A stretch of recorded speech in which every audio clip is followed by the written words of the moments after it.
Oh, he's the shove-it man. Oh, he's the shove-it man. Alright, the squad. Today is a good day, because today's a day that I'm going back to my roots, and it's going to be a TNA episode of Ring of the Hawk. Ring of the Hawk is of course the show where we watch back a wrestler's short run with a company, and at the end we shove them a final grade to see if they can do the JOB to the HAWK. Do you lot prefer bad runs or good runs? Well, either way it's irrelevant, because today's run is going to be bad. Bad, man, bad. By the end of this, I'll be done with both of these guys.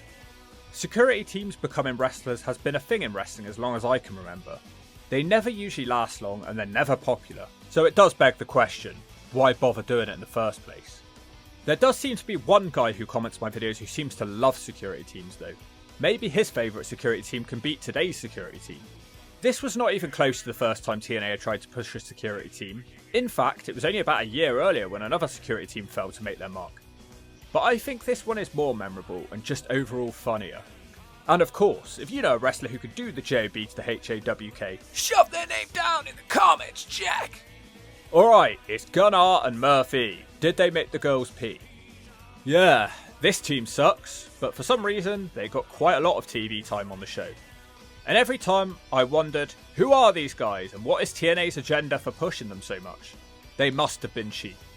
The team consisted of Gunnar, a man with a crazed intensity on his face, a completely filled nappy and not a lot else, and Murphy, probably the most generic wrestler of all time with a gelled up receding hairline.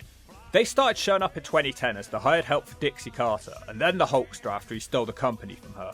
But their very first storyline was dropped, probably because it was the three most boring wrestlers of all time in a group.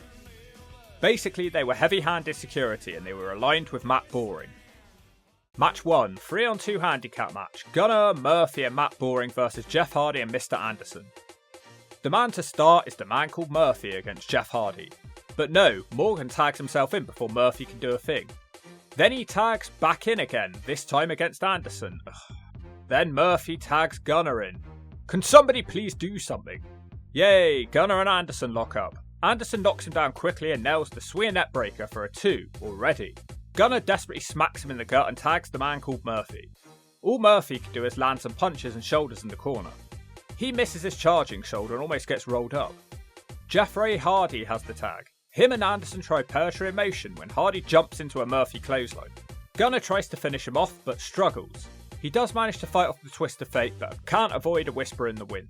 That is a 2 for Hardy. Mr. Anderson comes back in. Murphy hits Anderson from behind which just looks terrible. Hardy knocks him away. Morgan just randomly decides to leave. I don't blame him.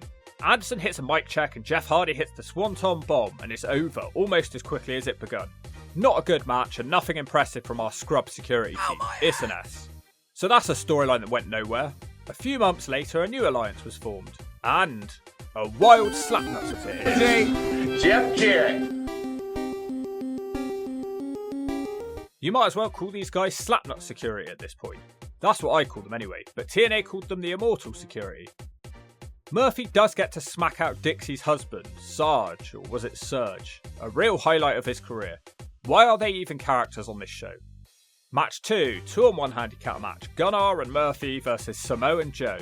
This one goes about as well as you would expect. The Slapnut squad try to jump Joe, who quickly fights back with jabs. They shut him down in the corner. Murphy hits a big boot in the corner, which is honestly the most impressive thing I've ever seen him do, and Gunnar hits a pump kick. Joe isn't hurt and he boxes Gunnar around the ring. Murphy makes a blind tag as Joe hits an exploder suplex. The blind tag doesn't help the squad as Joe boots Murphy in the corner and finishes him off with the muscle buster in 1 minute. Joe isn't done beating on them and he batters Gunnar and knocks him out. Slapnuts comes to the rescue with a nightstick. How do you lose a handicap match in 1 minute? It's an S. Match 3, tag match, Gunnar and Murphy. God, their music is even generic. They take on the Motor City Machine Guns in a non-title match. The security scrubs jump the guns. Sabin is launched out of the ring and Shelley is dropped on the ropes. Gunnar hits a clothesline and starts choking out Shelley with his shirt. Our team has a big size advantage, but we don't seem to have any power. Do we really need a rest hold 1 minute into this match? Murphy finally does something and crushes Shelley's neck against the ropes. Nothing's really happening. Shelley manages a dodge on Gunnar in the corner and tags his partner. Sabin keeps running and smacking them one. Murphy is sent out of the ring as the Guns double team Gunnar. Murphy returns to break up their skull and crossbones finisher by using a nightstick. Sabin still hits a flying kick, but it doesn't matter because the ref has thrown the match out. The Guns batter the security team with their own club, so they're essentially a complete joke, especially with the Guns whacking off Murphy's nutsack. Yet another S. Is there going to be a single good match in here at all? It looks doubtful. Match 4, a 7-on-2 handicap match. That seems excessive. Perk Angle and Crimson take on Immortal. I understand it's hard to stand out in a match like this, but this is ridiculous. The highlight for our amazing team is a triple boot choke along with the Welsh Roider on Perk Angle. A wild slapnuts enters in the middle of the match. He hits one stroke and gets the cover, even though he wasn't in this match to begin with. I think Mike TNA sums it up best. And counts 3. Oh, what a bunch of bull. Match 5, tag match. The men with mohawks, Jesse Neal and Jeff Hardy's stoner friend, take on Gunnar and Murphy. It's a chaotic start. Gunnar manages to get in a short arm clothesline and send the stoner friend out of the ring. Jesse has his head knocked off by Gunnar's back elbow. We're given an interesting backstory that Gunnar and Murphy worked at a badass biker bar as bouncers. Gunnar's also an ex-Marine. Jesse tries to make a comeback when Murphy big boots him.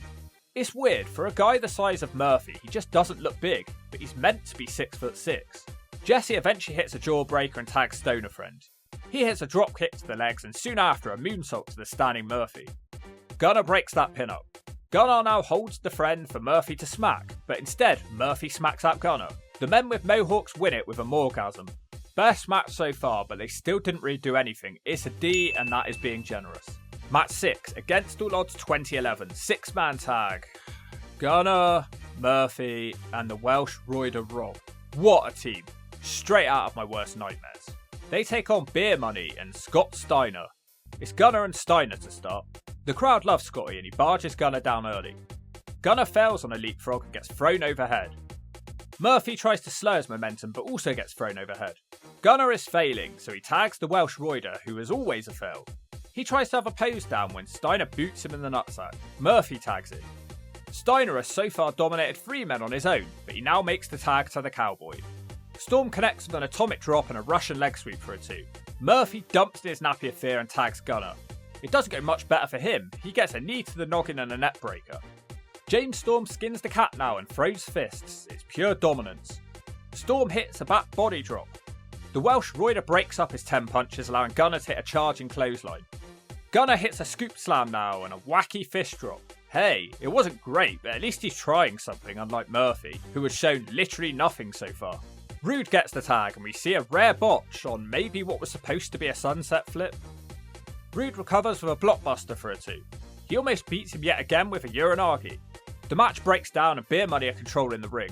Gunnar tries to break up the Beer Money suplex celebrations and pays for it with a double R spinebuster. Murphy also gets one. Gunnar ends up with a sore nutsack on the top rope. Rude tags Steiner in, who hits him with a Frankensteiner. That's the 3. Man, Steiner was great in this match, but I cannot say the same about our guys. I'm not sure they even hit a single move. You could essentially have any other jobbers play the same role. It's an S. Match 7, tag match. Gunnar and Murphy versus Orlando Jordan and Eric Young. Nobody gets an entrance. 4 of the most annoying characters in the ring all at once. So how does it go then? Well, Orlando Jordan starts out humping Murphy's face. Young almost beats him with an early roll-up. Gunnar takes Murphy's place. Young runs around in the ring doing crisscrosses with Gunnar for about 1 minute. I'm not exaggerating, this does go on for an insane amount of time. Gunnar is exhausted and Eric is loving life. Gunnar seems more interested in Orlando. I think he wishes he got humped too. Eric does a nice sail job on a Gunnar clothesline and now Murphy is in. He gets a 2 off an eyelash rake. Why doesn't he wrestle like a big guy? He barely even wrestles at all. Gunnar back in. Young slips out of a back suplex and hits a jawbreaker. Murphy tags himself in, but he's too slow to land a strike on EY. Young has time to spin around in a circle and hit a punch. Young starts stripping, allowing Gunnar to hit a smack on him off the apron. Suddenly out of the blue, the scrub security hit a double team move, a side slam into a diving fist drop, and that somehow beats EY. You know, I don't even know what Orlando was doing. He barely even participated in this match. Well, it's finally a win. Gunnar is clearly better than Murphy. At least he has some speed and stamina. It's a D. Match 8, tag title match. No. Surely TNA aren't going to do it. The challengers Scrub Security versus the champions Beer Money. Murphy is very proud that they managed to land some smacks in on James Storm. Storm deals with them both on their own and hits big knees to the face. Rude gets the tag and he pinballs Gunner all over the ring. He hits a big back body drop and a huge clothesline to Murphy. Gunner manages to fight off a Uranagi, but stupidly runs straight into the double R spinebuster for a 2. When he gets up, Murphy boots him square in the chin. Gunner and Murphy then fail on some double team work and Gunner knocks Murphy's head off. Storm quickly super kicks Gunner. Murphy is hit with the beer money suplex and Gunner gets the DWI, drinking whilst investing. It's over. When I was a kid, I used to think DWI stood for drinking whilst intoxicated, which doesn't even make sense. A pathetic attempt at winning the tag belt. It's an ass. Oh, hell no! TNA television title triple threat. The belt is vacant. Gunnar versus Murphy versus Rob the Welsh Royder Terry. What kind of scrub shit is this? Why would TNA management think this match was a good idea? 3 people who are the worst 3 people on the roster, and they're all heels by the way. Gunnar jumps Royder straight away. Well, I said the 3 most annoying people, but then Brooke Hogan is shown in the crowd. It seems like he's going to work with Murphy, but he double crosses him with a clothesline. Terry smacks out Gunner. There seems to be some confusion over the pin. Murphy also tries to pin Gunner. God, this match is a dumpster fire. Murphy and Terry decide to exchange yay boo punches, but instead, it's silence after every punch. The Royder wins that battle when he hits a spin kick. He celebrates too soon and he gets speared by Gunner. Gunner celebrates too, but doesn't pay for it as he picks Murphy up and drops him on his face for the 3. Gunner is the new TV champion, but this was not a good match. Again, at least Gunner shows personality, but it's still an ass. Match 10, final match, 4-on-1 gauntlet match. Ken Anderson is the handicap man. The first Immortal member is a man called Murphy. Murphy does manage to fight off a swinging neckbreaker, but only manages to do a clothesline. He scoop slams Anderson's legs against the ropes. Murphy continues working on Anderson's legs. God, everything Murphy does in slow motion. He misses his slow motion knee drop and Anderson beats him with a mic check in just over 1 minute. Rob Terry only lasts seconds longer against Anderson. Gunner almost makes it an incredible 2 minutes against Anderson, but can't even do that. I guess being the TV champion can only help you so much. Simply appalling. Kiss my severed Following this, Murphy was kicked out of Immortal, and then never wrestled for TNA again. Gunner went on to have an okay career. He wasn't a joke, and he ended up in WWE, but that run ended under controversial circumstances due to tweets supporting President Trump. Man, that was horrible. I've used so many negative words in this video that I've officially run out. So I'll leave it to Hogan and Bischoff to sum this team up. Oh, that was bad, bro. Bad. I'm done with both of these guys. I am totally done. They're fighting for a spot in Immortal? Are you kidding me? Alright, thank you Hulkster and Greyman.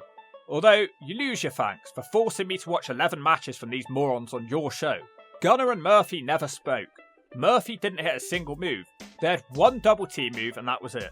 They won just 1 match as a team. Why even bother using them if you know they suck? Murphy also had no idea how to wrestle, let alone like a big man should. Gunner was okay, but he was very green here and was almost as bad. I could see some potential with Gunner at least. So the team of the Scrub Security are going in the Shove It Zone, but are they the worst security team of all time? Or could someone possibly be even worse? And if you don't agree with that, I'll take a dump in your girl's purse.